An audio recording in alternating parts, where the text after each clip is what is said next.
Can you feel it coming? Something's waking up inside. Hearts ablaze, we're standing tall, breaking chains of yesterday. Dead America finds its voice. In the darkness we make choice. Truth and healing lead the way. Hearts ablaze, we're here to stay. Rise from ashes, come what may. We're finding hope in disarray.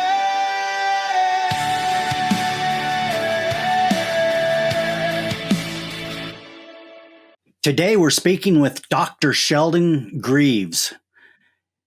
He is the author of the Gorrilla Scholar's Handbook. Dr. Greaves, could you please introduce yourself? Let people know just a little more about you, please. Sure. I live in Albany, Oregon, with my wife and 3 cats. I have a PhD from the University of California at Berkeley in ancient Near Eastern studies, which is not particularly marketable, but it's forced me to develop a different way of doing intellectual work in ways that are creative and unusual and frankly unconventional. So my path has taken me to starting a small science software education company, working on an amateur space lift capable rocket, and co-founding the first university designed from the ground up for training people in intelligence, counterterrorism, and executive protection. So it's kind of a wild thing for someone who spent a lot of time in graduate school, learning how to read ancient parchments and clay tablets. What I have done is I've taken what I have learned from that journey and put it into this book, which is basically about how to do interesting and intellectual work when you don't have access to the tools of academia. I like to say that I am an elitist in the sense that I believe that we need elite thinkers in every corner and at every level of society.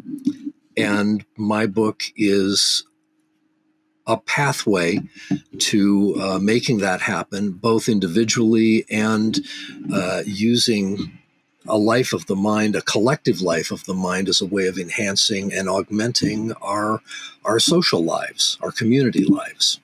It's pretty interesting and very deep in what you do.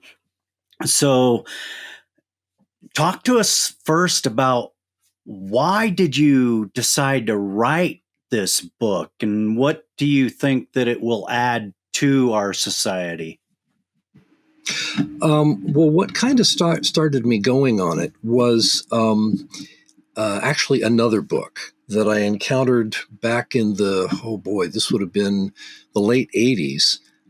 It was called The Independent Scholar's Handbook by a guy named Ronald Gross. And he introduced me to a whole other way of thinking about what it means to have a life of the mind.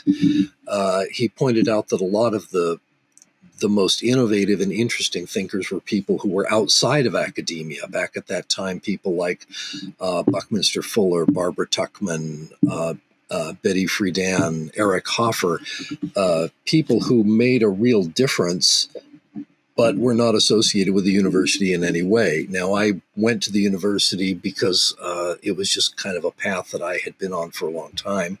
And I studied what I studied because I was interested in it, not because I was intent on going out and getting rich or anything. But in order to do that, I had to get creative because we were just starting to get to the point where university life was getting expensive. It was getting harder and harder to get in and afford it. And while I was doing my degree, my wife was also doing a doctorate at Stanford. So we were basically putting 2 kids through college as a young married couple, namely each other.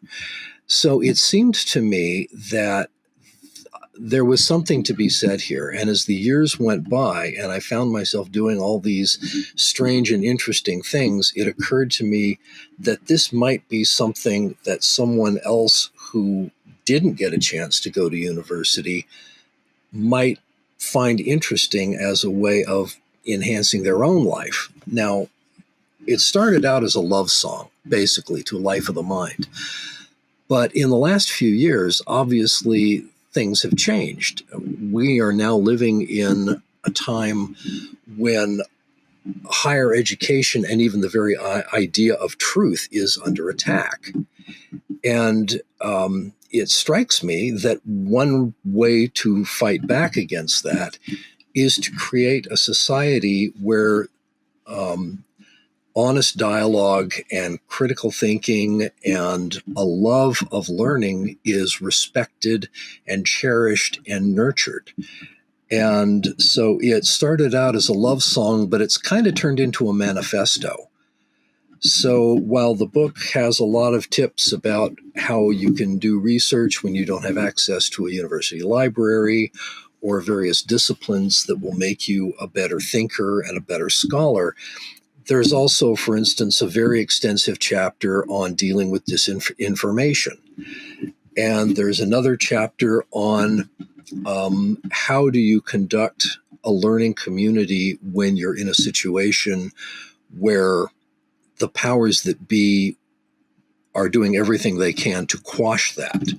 So I take examples, for instance, from the universities that Allied prisoners of war put together behind the barbed wire during World War II, or the learning societies and infrastructure that was put together by Welsh coal miners to educate their kids and then later themselves to help them get out of the coal fields. I talk about the antebellum African American literary societies, where a lot of the basic ideas behind the abolitionist movement got thrashed out, and some of the African American community's strongest voices received their initial training, learning to read and write and how to argue a point. So all of these things kind of play into that. And but I also keep coming back to the idea that learning is a pleasure.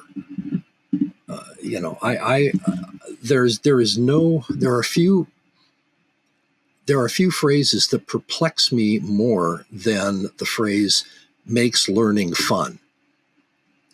You might as well say makes breathing fun. Learning is what we do. It's the human characteristic par excellence. Yeah, it is. It's part of our human nature. We develop through learning. So we definitely need learning in our life. I come from a background where books and learning, it was not the focal point of human nature. And I really lack in many ways because of that. So I remember interviewing Dr. Danny Brissell, and he is a great forerunner for kids actively participating in reading and learning. And he mentioned that having a lot of books in the home is a great way to introduce that learning instead of a television or other interactive learning mechanisms. Books are a great way to develop the mind. And I really dove in and I wanted to understand more about that. And the more I thought about it, it's very true, because when you learn to read and read well, I don't mean just casually read.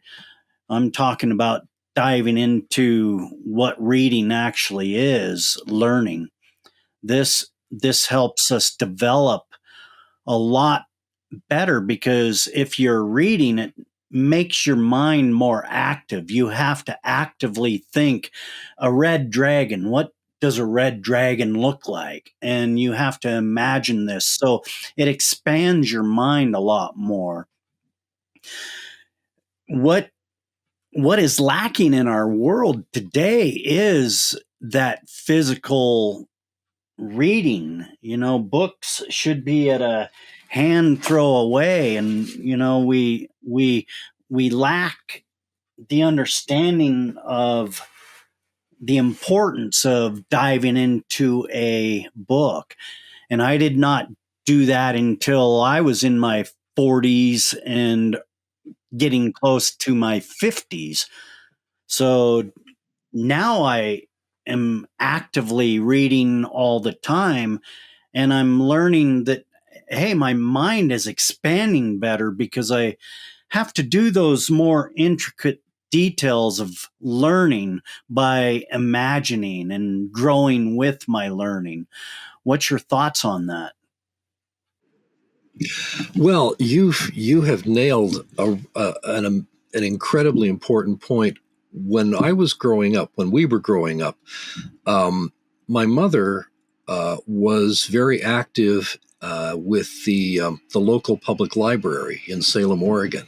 She was a member of the Friends of the Public Library, and the public library was both a place for us to to go and amuse ourselves, and I suppose at some level it also pinch hit for my mother as daycare. But she was she was very adamant about making sure that there were books all over the place. I mean, we had lots of books at home. There was a bookmobile that showed up, a 5-minute bike ride away every Saturday.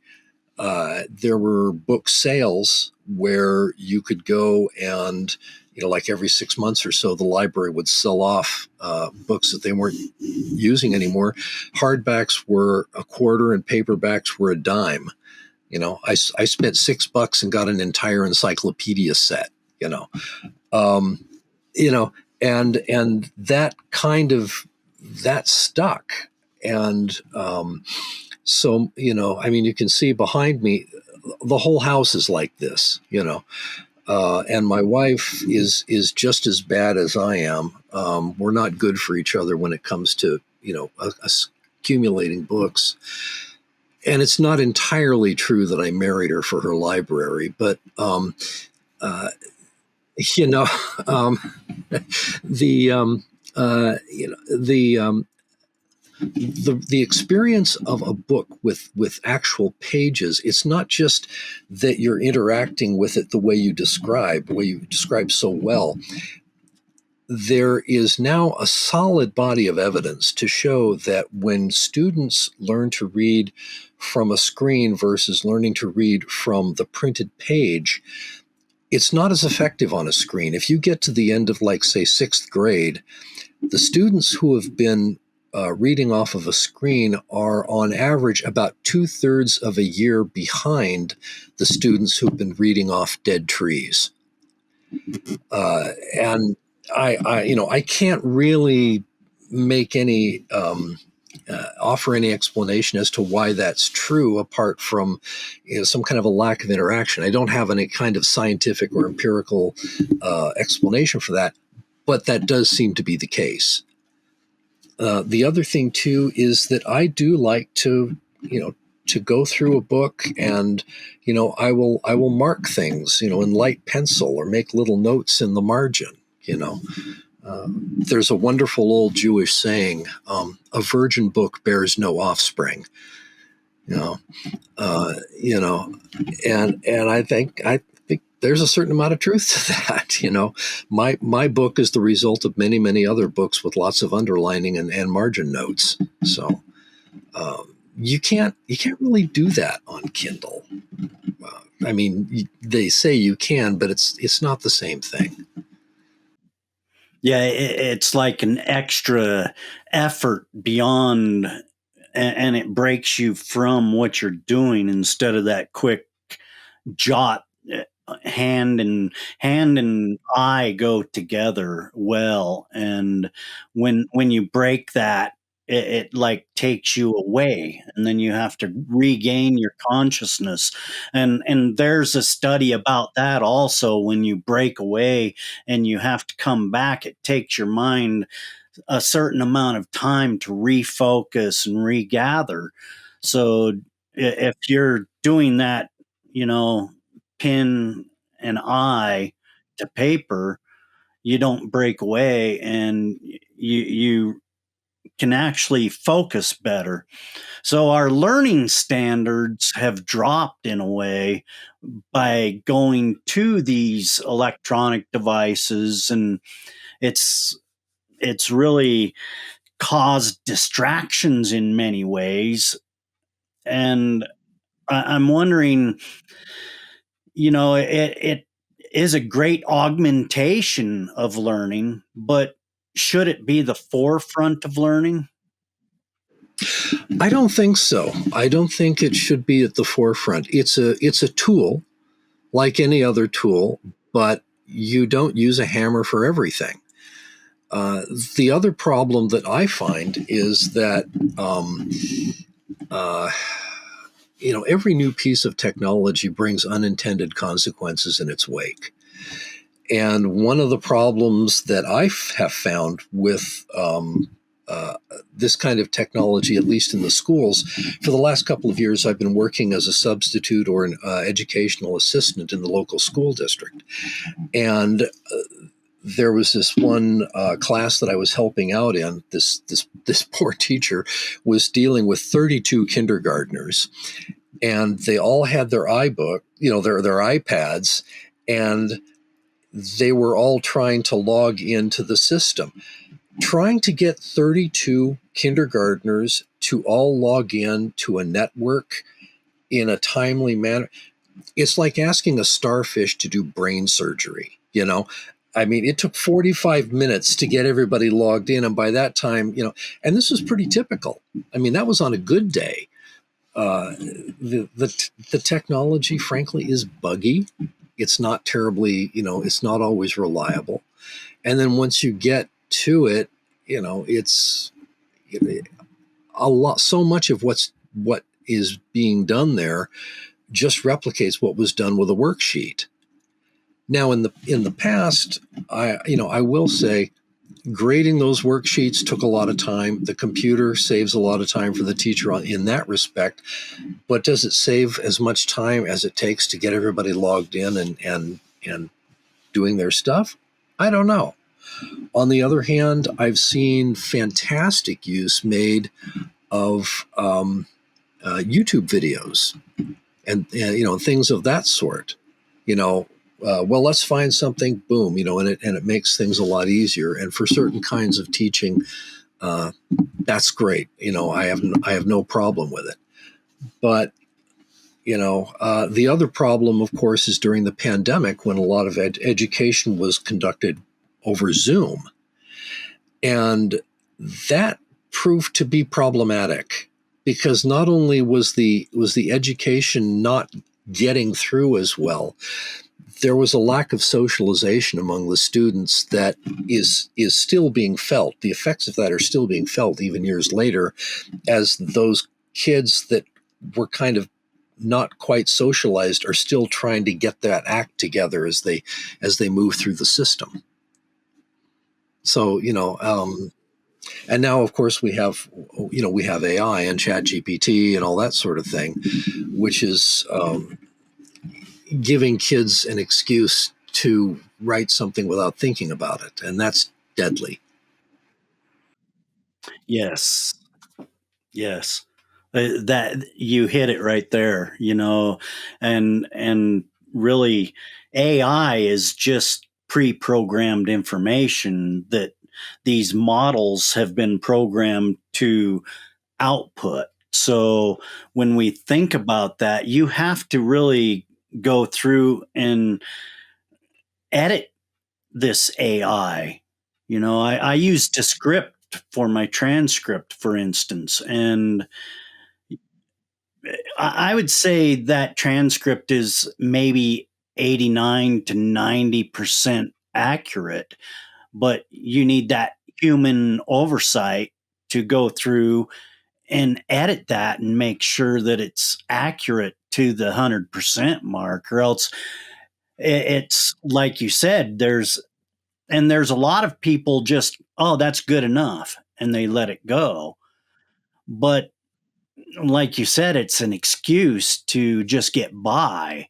And I think that is dangerous for our society in many, many ways. You brought up YouTube. YouTube is a fascinating visual, audible learning device for us.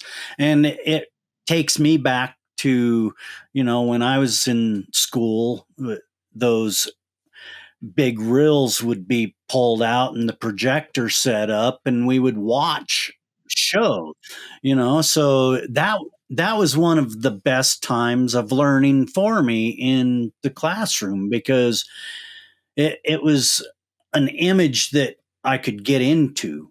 So there are these different forms of educating our brain, and people take information in differently. What is your thoughts and opinions on that? Well, yeah, you're absolutely right. There are people who learn visually. There are people who learn audially. There are people who learn when they're doing something with their hands. And this is one of the problems that public education has faced from the beginning: is how do you educate a whole bunch of people to the point where they can become useful citizens? And our solution to that is to apply a mass production model where you have an assembly line and you get it. And the problem is, it's like, it's like you have raw material and it's all different.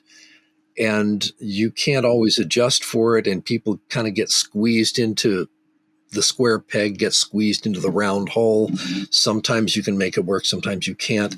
The other thing, too, is that it's a question of timing. Some people aren't ready to handle Shakespeare in eighth or ninth grade, but then maybe a few years later in their 20s or something, they go to a performance of Romeo and Juliet and they go, wow, that's amazing, I want to learn more about this.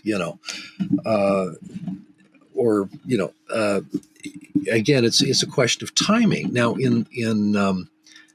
in earlier times, let's go back to the ancient Greeks, because that's kind of where our education system gets its start.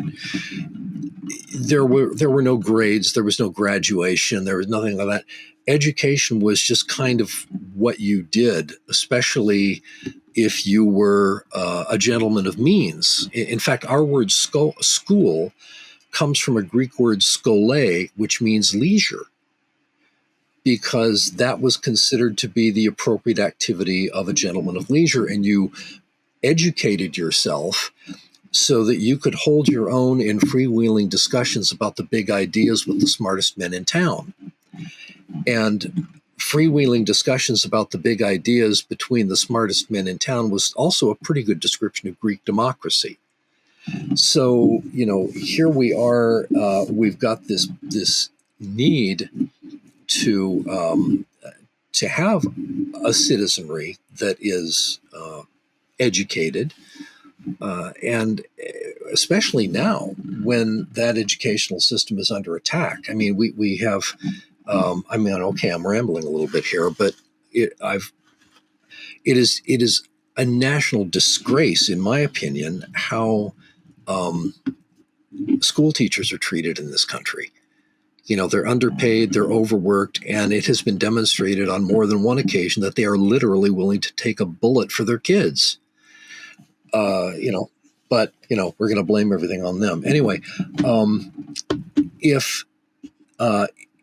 If being able to deal with big ideas in open discussion is the basis for democracy in ancient Greece, what kind of government is our assembly line, heavily edited and in many cases censored education. What kind of government is that preparing us for? That's unsettling to me. Well, when we talk about our politics today, it's so shattering. I mean, the polarization behind it, and you know, when we talk about politics, it has to be in a fashion and a form that is intellectual. It has to be solid and true to itself, and there's none of that in any of our politics today. It's like you said, a disgrace, and really it's up to us, the people, to recognize that and change that. And that change comes through the voting box, and that gets pretty touchy nowadays. However, if there is no moral aspect to what we are doing with our political life, and there's no accountability for our leadership for the spewing rhetoric that comes out of these people's mouths,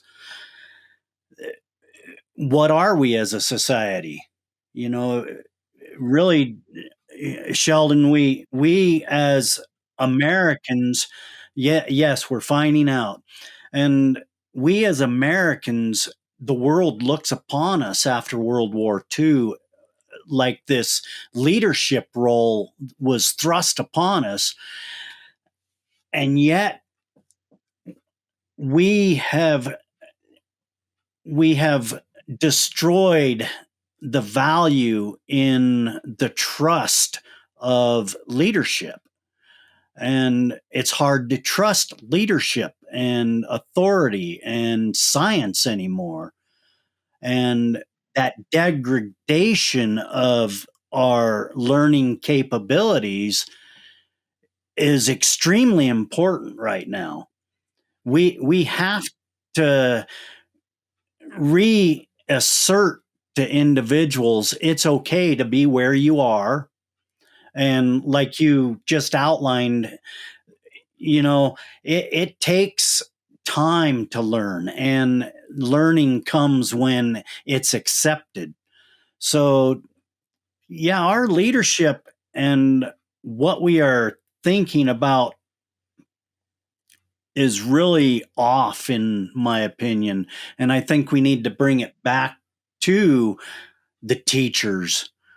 The teachers should be our number one priority, second to possibly healthcare. And that's more focused on the people and the value of what they are and who they are, what they can bring to our society. How do we fix this polarization? Well, one of the really important ways I think to do that is, and you've alluded to this a couple of times, is to re-enthrone honest dialogue as a real activity. Now, in the book, I have I have an entire section that's devoted to different ways that you can bring people together to talk about things. Like, salons or seminars or teach-ins, and I'm drawing on a lot of different traditions here. But there are also some ways that we can set rules for how we talk about things. Now, see, are you familiar with the Long Now Foundation? Okay, they're a bunch of relatively harmless Silicon Valley bros who are very interested in thinking about the future of humanity in very, very long terms, like, for the next 10,000 years. And so they have these various projects. Some of them are a little silly, some of them are rather profound, but they have developed this very interesting debate format that they use when they have public debates on some of these big topics that they're dealing with. So here's how it works. Let's say you have two debaters, Alice and Bob. Alice starts out, she sets out her position and her argument, and then it goes over to Bob. But Bob cannot present his argument until he has articulated Alice's argument to Alice's satisfaction. When Alice is convinced that Bob knows, and is not distorting anything, then Bob can make his argument, and then the same thing happens there. Then Alice has to and what you find is, in some cases, in a few really odd cases, you find out that both debaters are actually talking about the same thing. They're just talking about it in different ways. Another example is if you have two debating sides, but you have a little committee of, I don't know, maybe 3 or 4 or 5 people in the middle, ordinary lay people who have read up on the subject, and they are referees. And if one side starts using some kind of jargon, they say, wait a minute, you used a term there, you need to explain what that means. I don't know what that word means. Or if they're pulling something funny, they call them on it. And the referees kind of have, the power to do that. Yet another technique that sometimes turned up in some of the salons in 18th and 19th century Paris was that the salonière would suddenly call for each side to argue the case, to switch sides, so that A had to argue on B's behalf and B had to on A behalf. And this is actually a technique that's often used in the intelligence community when you have two groups that are trying to figure something out, and they'll switch, and each one will argue the other side, and very often something very fruitful comes out of it, and it's a good way to avoid your own biases getting injected into something. But all of these things, they avoid misunderstanding, but what's more important, they also cultivate a kind of enforced empathy, where you really do have to see what the other person is thinking and seeing. And quite honestly, if you are engaged in a debate, the best way to win that debate is to know the other guy's argument better than they do. Because then your argument is going to be much, much stronger. But, so there are ways around this. Yeah, that's very true. Yep. Another organization similar to what you described is Braver Angels, and they bring both sides in, and it's a unique debating form, and I highly suggest you look those people up, and it's unique. Braver Angels.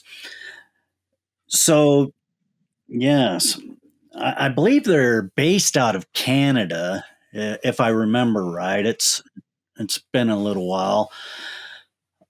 So we have a lot of these nuances coming at us, and podcasting is one of them. It's like one of these areas that people are kind of congregating to for these discussions.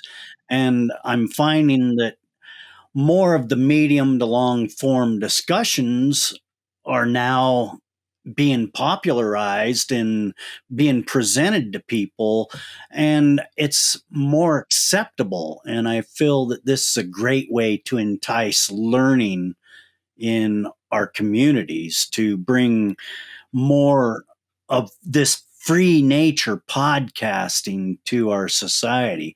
What do you think of that?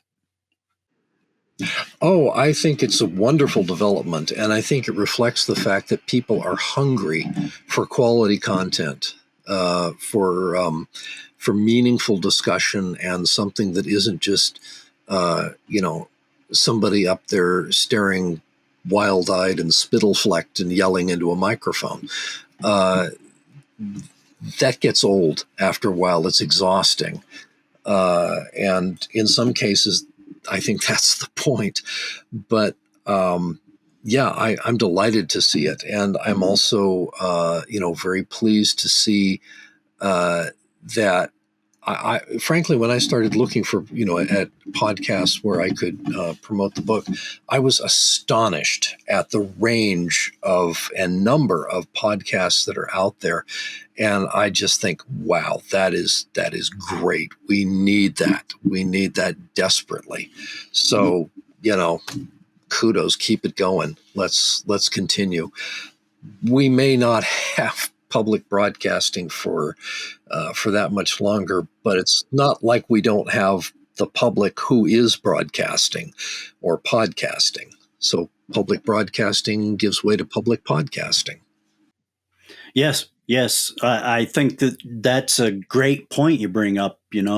Our current administration, and we're recording this, in August of 2025. So it's Donald Trump in this administration doing some pretty horrific things to public broadcasting. I was raised watching public broadcasting, and it has always been a place where you could present ideas to the public in a public forum, and you get more unbiased approach to news with public broadcasting.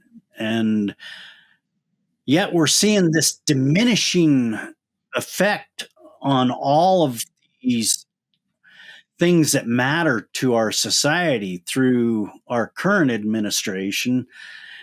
And it seems like nobody's speaking up about a lot of it because they're terrified of the consequence, maybe. I don't know. And I think that's very disturbing that we're finding ourselves in a position where Americans are terrified to step up and say, hey, you're doing the wrong thing. Your thoughts are diminishing what American values have always bolstered, freedom, respect, common dignity to your fellow man. And where do you see our lives going if we take away these aspects of learning through such means as public broadcasting? Well, it's not just that we're going to lose public broadcasting. That's going to be replaced by broadcasting that is not in the interests of the public. I mean, we already see, right-wing media and various conspiracy theory-oriented organs out there. And what you're going to get is a crueler society, a more cynical society. You're going to find people who are less willing to look out for other people, look out for each other. There will still be people who are willing to do that, brave souls who are willing to push against that, but there's going to be a cost. And I think a lot of the rhetoric that we're seeing that decries or denigrates things like learning, like social justice and things like that, it's intended to raise the social and political cost of exercising your conscience.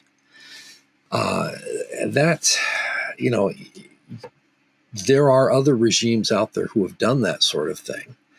And it's a very old story. My hope, however, is that there is always a resistance.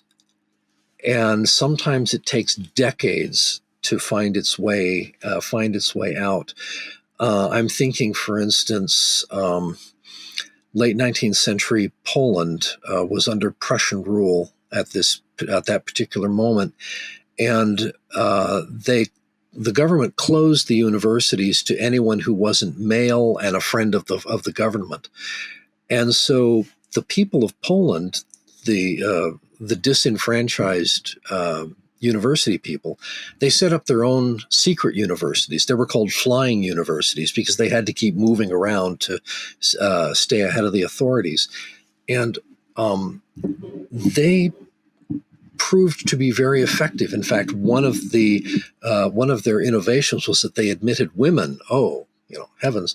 And one of the women who received her undergraduate education at one of these flying universities grew up to be Marie Curie.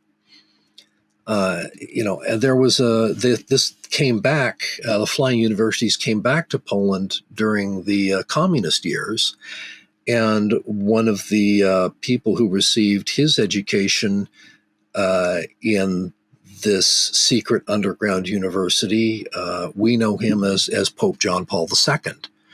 So it's possible to have really first-rate minds come out of these bad circumstances, but we have to be willing to take risks.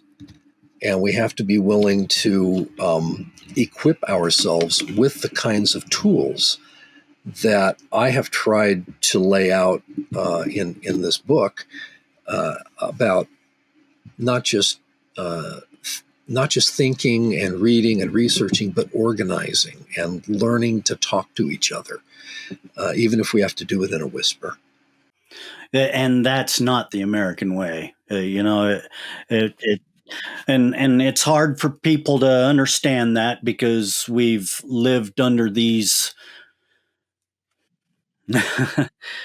immoral ways for a long time. And, I've watched it creep in, and people, they need to educate themselves, because I think that's the key. If we let them dumb society down through things like the iPhone and the easy way, like we talked about earlier, if we rely on Google to do everything and think everything through for us, we're subject to some harsh treatment later, because you can't feed yourself, you can't fish, you can't hunt, so it's vital to understand how to take care of yourself, because no one is responsible for you except you.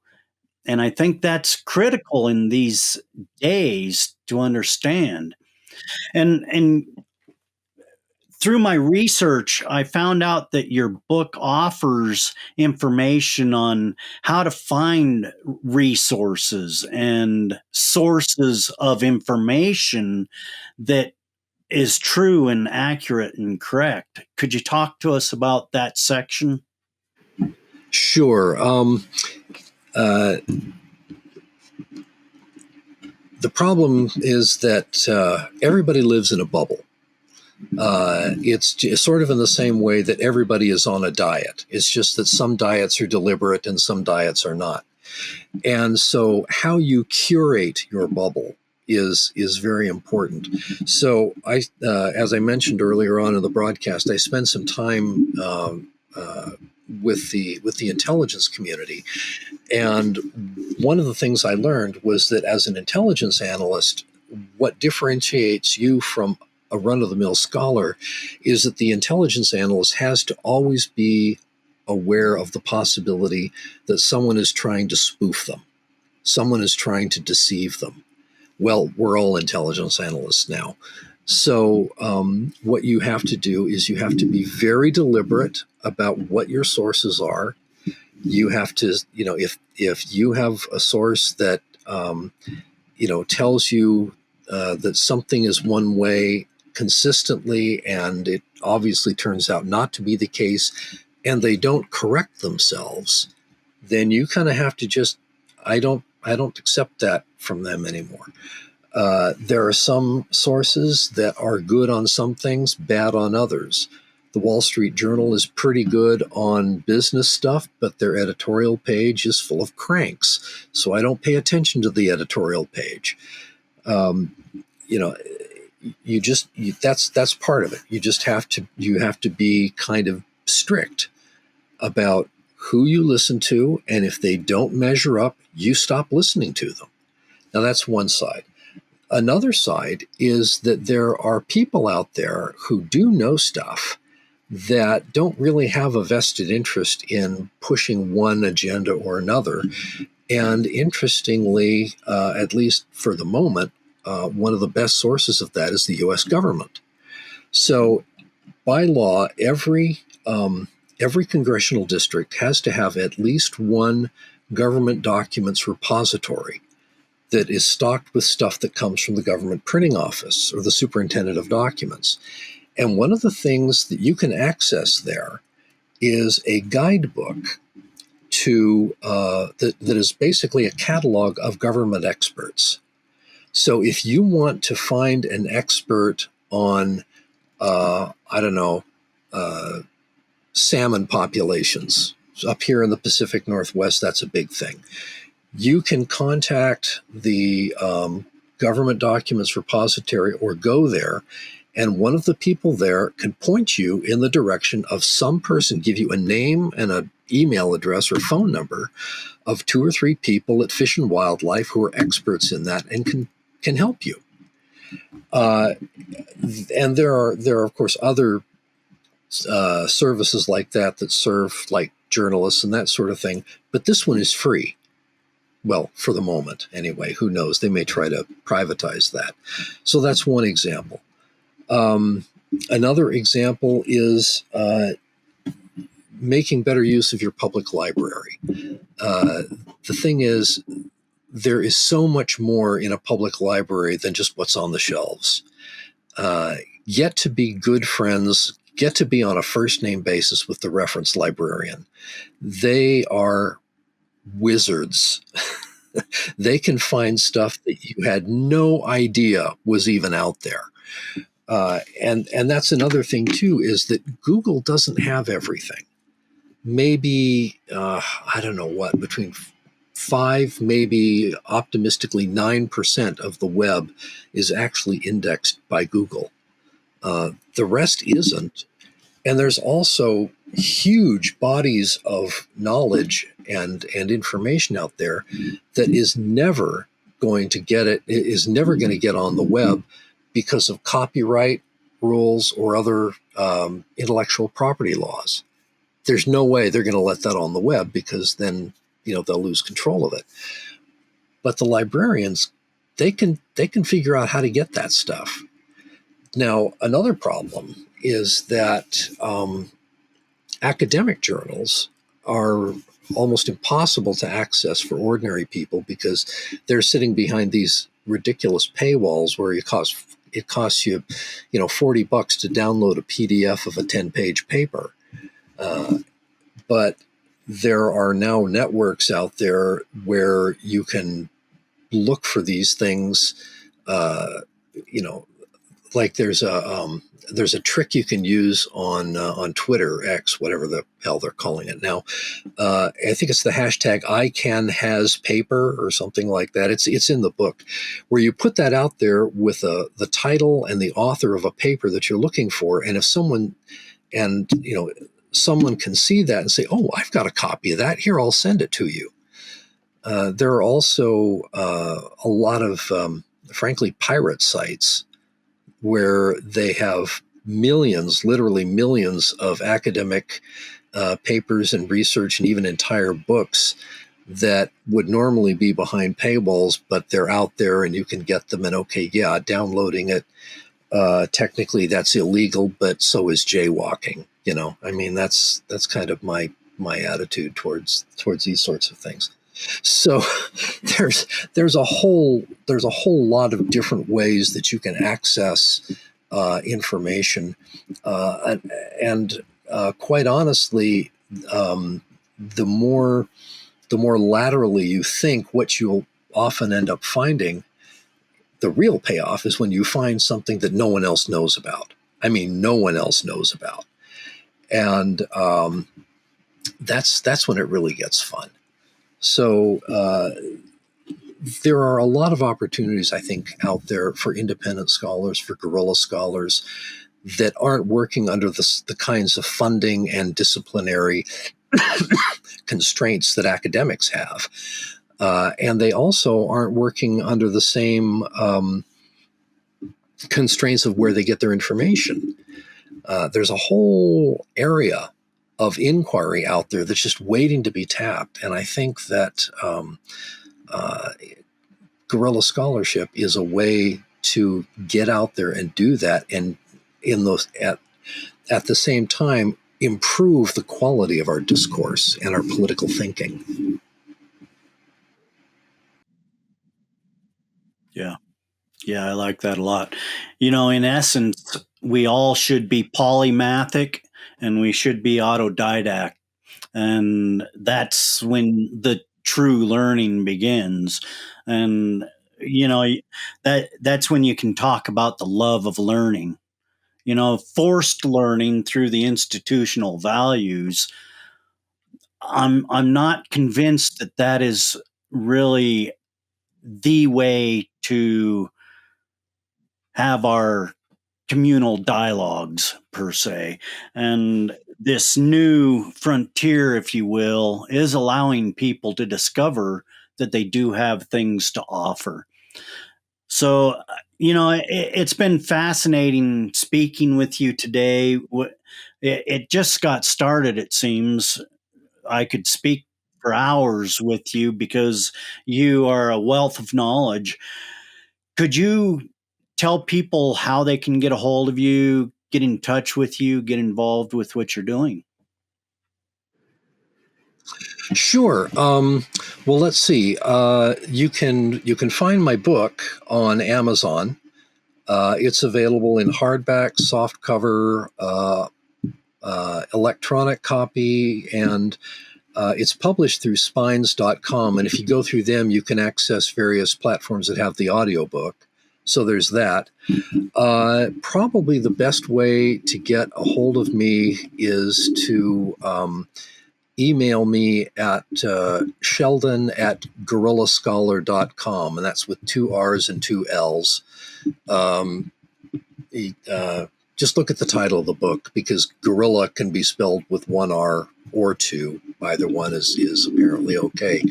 But I use 2 R's and 2 L's. So Sheldon at gorillascholar.com. And that's, I'd love to hear from some of your listeners. And, I'd love to continue this discussion if the opportunity presents itself. Yeah, there's definitely more dialogue that needs to happen between us because we didn't even scratch the surface on, your your knowledge about biblical understanding and the Hebrew Bible. This fascinating to me, and I think the number one thing, politics and religion in our life, and everybody's afraid to be honest, true, and be curious. And I think if we formulate that curiosity instead of, hey, I have to be right, we're going to have a great, bright future. Is there anything else, Dr. Greaves, that you want to share with our listeners that we haven't covered about learning today? I guess the only thing that I would do that I would want to add is just to reiterate that learning is a source of joy. There's one of my favorite novels growing up was T.H. White's The Once and Future King, and there's this wonderful quote that comes out of it. Merlin is talking to Arthur, who's having a bad day, and Merlin says, "The best thing for being sad is to learn something. That is the only thing that never fails. You may grow old and trembling in your anatomies. You may lie awake at night listening to the disorder of your veins. You may miss your only love. You may see the world about you devastated by evil lunatics, or know your honor trampled in the sewers of baser minds. There is only one thing for it then, to learn. Learn why the world wags and what wags it. That is the only thing which the mind can never exhaust, never alienate, never be tortured by, never fear or distrust, and never dream of regretting. That is an awesome way to end a podcast right there. Dr. Sheldon Greaves, I thank you for sharing with us today, and you have a wealth of knowledge. Thank you for being out there. Thank you. It's my pleasure. Thank you.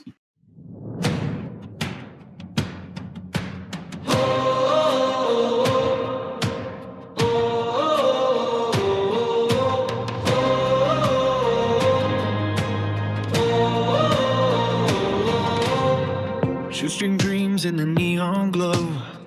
Ancient pages turn, but the rebels know. Dusty roads hum a restless tune under the harvest of a broken moon. Only ivory cracks when the wild ones speak. Gorrilla minds at the back streets meet. From Sheldon's trail to the county fair, knowledge blooms where the brave was there.